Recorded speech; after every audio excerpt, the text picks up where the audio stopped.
My name is Renzo and I'm a husband and father. My wife and I have been married since 2012, and we have 5 kids.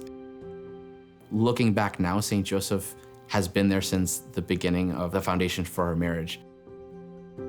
We actually went to the same elementary school together, and then going into my senior year of high school, we began dating. And then after she graduated from college, I proposed. Our devotion to St. Joseph was always part of our relationship, but I wouldn't say that we became intentional about our consecration to St. Joseph until after our second son was born. A lot of things in our relationship came to a head.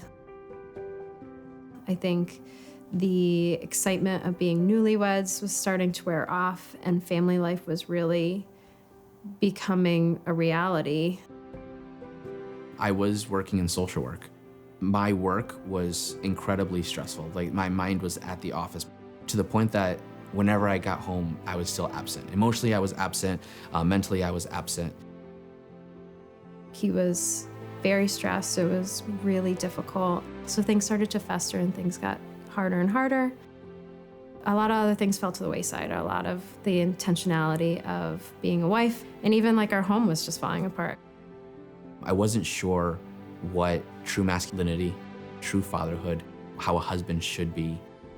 And I didn't have that example growing up. I didn't have that example from people around me, which really kind of left me trying to make it up as I went.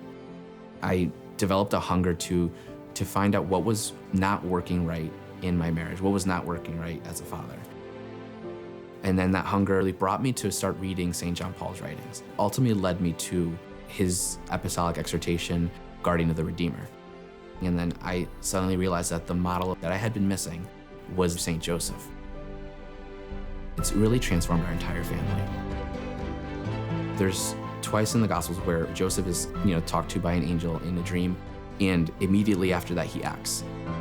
And what I realized is that the action was what was missing in my relationship with Monica. I spoke a lot of things, but the action was never there. And then seeing St. Joseph, who was all action, made me realize that I needed to start moving. I needed to start showing her I loved her by more than just my words. I think the fruits of our devotion to St. Joseph and the period of struggle in our marriage and in our family life has now manifested itself in much more a mutual self-sacrifice. And I think that's because we've started to model that through St. Joseph. St. Joseph became such a part of our family life that we wanted to formally give ourselves to Joseph. We just talked to the kids a little bit about St. Joseph so they understood who he was, and then together as a family just prayed to St. Joseph. They know what St. Joseph means to me. They know what St. Joseph means to Monica. And we're hoping that as they get older, they can understand how St. Joseph's model and life really can apply to them too.